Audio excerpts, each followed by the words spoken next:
Welcome to the presentation of Team 1's case analysis on BreadTalk. My name is Sabrina. My name is Alex. My name is Mario. My name is Hayden. BreadTalk originated as a small bakery brand who eventually became a well-known franchise. It serves consumers of all ages, however, it would like to mainly target the younger generations. How can BreadTalk target the young consumer segment with its product offerings for its bakery division? BreadTalk is already doing a great job with targeting younger consumers by strategically placing BreadTalk retail stores in high traffic areas such as popular department stores, cinemas, and supermarkets. These are typical places that you may see younger consumers at. However, BreadTalk can further target younger consumers by changing their product offerings. The article mentions a few trends that have been affecting the retail bakery industry. One of those few trends mentioned are the growing preference for well-decorated, high-quality, and higher-priced bakeries. In today's world, everyone loves to take pictures of everything. This includes food and dessert, and if you're going to take a picture, it needs to be picture-worthy, also known as Instagrammable. Instagrammable describes anything that is visually appealing in a way that is suitable for being photographed for posting on social media, specifically Instagram. On the left, you will see two pictures containing croissants. The top picture is what's known as that Instagrammable picture, whereas the bottom picture is not. Because social media is typically for the younger generation, such as millennials and Gen Z, BreadTalk offering these Instagrammable products will certainly attract younger consumers. So what countries should BreadTalk expand into? The first country I think BreadTalk would do really well in is the United States. The United States has a huge market for BreadTalk as the country has become very modern, has a need for well-decorated, high-quality, higher-priced bakeries like BreadTalk. The younger generations have also become obsessed with social media, and like stated before, people love to post Instagrammable photos, especially in the United States. Also, the United States has the largest economy in the world with a nominal GDP of 23 trillion, and BreadTalk should take advantage of this huge market the US has to offer.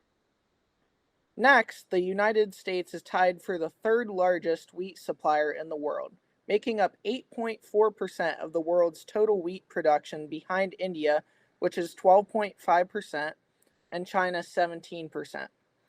BreadTalk is already located in India and China, so it only makes sense that they grow their business into the third largest wheat producer in the world. This adds to the ability to make bread and can generate even more profit by taking advantage of this. The United States is very culturally diverse. The United States basically is open to any type of bread as well. This creates a great market for BreadTalk because they can just make the types of bread that are popular among the culture around their locations. The second country I think BreadTalk would do really well in is Japan. Japan may not be one of the largest wheat producers, but BreadTalk could use wheat from China to make their bread in Japan. As shown on the previous slide, China is the lead producer of wheat in the world, making up 17% of the world's wheat production, and BreadTalk could take even more advantage of this in Japan. Japan is located near all of their other locations, so it only makes sense to expand into a country as nearby and has a high dense population. Also, Japan is the third largest economy in the world based on a nominal GDP of $4.9 trillion. This creates lots of opportunities for sales, and like stated in the article, they can make different products to adhere to the population. There are many different types of bread that are traditional to Japan, and BreadTalk can make these breads to be successful in their market. The breads include shakupan, anpan, chocolate cornet, cream pan, pan de ring donut, kari pan, and yakisoba pan. Cream pan is a sweet Japanese bread that is simply a fluffy bun filled with custard cream. It was first made in Tokyo in 1904 by a baker in Shinjuku who loved cream puffs and decided to put a similar creamy filling into his buns. The cream pan is located as the top picture in the slide. Curry pan is a popular savory snack among the Japanese. It basically consists of crunchy deep-fried bun filled with a healthy dose of meaty Japanese curry. These are Japanese favorites and would make BreadTalk very successful in Japan if they could perfect these breads. The curry pan is located as the second picture listed. So what does the future hold for BreadTalk? Just a few things for expansion that would probably benefit BreadTalk, but this is just a kind of general overview of things. Is BreadTalk, as a rule, needs to serve more customers and reach unserved markets, and also sell new products with that, while keeping costs associated with expansion low, so they're not over budget and constantly going into debt. That's unmanageable. Another few things too is they need to also invest in research for more sustainable goals, new employees, and marketing activities. I would say that the marketing activities are more important than just general R&D. And then the need to determine if revenue can be greater than costs. But I would say the three primary factors in growth of the company would be costs, time, and the outside influences. However, that last one is very unpredictable, as we'll see in the next few slides. So right now, the world, there is a crisis that is emerging, lots of rationing, and a large uptick in goods being charged more than what we saw a few years ago. There is an opportunity, though, for future expansion and to actually capitalize on this. Just a few things we should note: that U.S. food production is at an all-time high, and Japan is a emerging market, as echoed by a few slides earlier. The existing infrastructure that can compensate for this deficit that is arising. A short-term high capital investment would equal long-term gain in this situation. We should see a food surplus. I don't know if it will solve a large majority of the food crisis, but it should alleviate some of it. And along with this, there is the potential for reinvestment. So before we kind of stretch into what's important with money and everything, we don't want to overestimate the importance of people. Control of the large market share is usually one of the hardest to replicate in areas other than the company where the company started. No one market strategy would work. Positive press would be a start, though.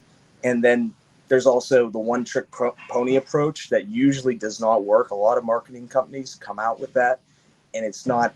It's really, they try to come in and do too much too fast.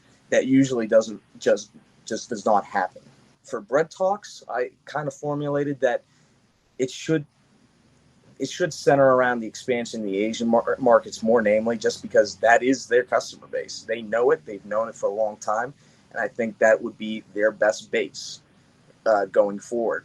And then a secondary approach should be into the U.S. We are the largest supplier of goods, at least name-wise, in the world, just for that. Just a couple of next challenges going forward. Obviously, the growing food disparity. There are geopolitical events, which we're going to talk about shortly, global warming, and just general uncertainty. Nobody can predict the future. It's kind of like the stock market. One of the biggest opportunities I see for BreadTalks is for the Ukrainian Marshall Plan. So Ukraine, pre-February 2022, supplied 16% of the world's wheat. Ukraine's supply has been greatly reduced since then. However, there is a large surplus. They still have this wheat, but it's not being shipped out or bought. The potential I see from this is the original Marshall Plan's main focus was the reconstruction of Europe from the devastation of World War II. A Ukrainian Marshall Plan would do this, but take it to the next level. Now, they would want to take Ukrainian culture, Ukrainian goods, and actually just export them. That is going to be their main export. And with this surplus of wheat, it could potentially be a lot of good grace for BreadTalk to actually partner with that and say, hey, let's try and use this to our advantage and actually create a partnership with them and use their wheat to go forward and expand our business. So I do believe the reconstruction of Ukraine would serve as a great springboard for the two-part plan and also future expansion in the European sphere.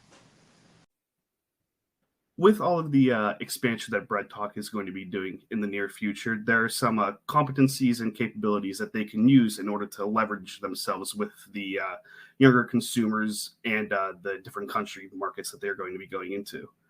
A core competency or capability is pretty much just something that an organization does to help differentiate itself from the rest of the competition. One of the things that BreadTalk can take advantage of is that they are, as already mentioned, they're located in high traffic areas in department stores, cinemas, near restaurants, anything like that. And what they can do in the United States and in Japan, they can set up kiosks. They can also open up a brick and mortar type store, which they can use in the different regions, which I'll get to here in a couple of minutes, and see how that goes. And another store that's like that we currently have just in the Pittsburgh area is Milkshake Factory. And another thing that BreadTalk can do is, that they do to help gain an advantage is they tailor to the taste of the country that they are in. They were originally founded in Singapore, and what they did is they tailored to the taste that people in Singapore like, which they like freshly baked bread and bread that is preservative free. So what they do in Singapore is that they rotate the menu options every 6 months or so, and they always make sure that they have fresh bread on hand that they baked more than likely that morning or throughout the day for later in the daytime. They can do the same thing in China, which is a country that they are already in, and then they can do the same thing here in the United States and in Japan as well. Alex talked about all the different type of traditional bread that Japan has, so there's a market they can go into immediately just like that. And in the United States, what they can do is, since the United States is pretty much broken up into regions, they can tailor to the taste of each region. And then the last thing that they can do is try to produce an organic type of bread. And then this just means that there are no artificial ingredients, and the wheat used to make the bread is not from a GMO. And the reason that this is probably like a really big one that BreadTalk could take advantage of is the market for organic food is growing, as you can see by the graph on the screen. And a lot of younger generational people tend to say that organic food is healthier than your traditional regular food. A study was conducted where there was American adults, and it ranged from people who were 30 years and younger, between the ages of 30 and 49, and then adults 65 and older. Of those three groups, 60% of the people who are 30 years and younger say that organic food is healthier than regular food. For the ages 30 to 49, about 57% of the people said that organic food was healthier. And in contrast, both of those, for people in the ages of 65 and older, about 45% of people said that organic food is healthier than regular food. And then as for the market, just in 2020, right at the end of 2020, actually, the organic food market was valued at about $52 billion. And it's estimated that that'll have a compound annual growth rate of 8.7%. And then at the end of 2027, it'll be at a value of about $95 billion. And thank you for watching our presentation.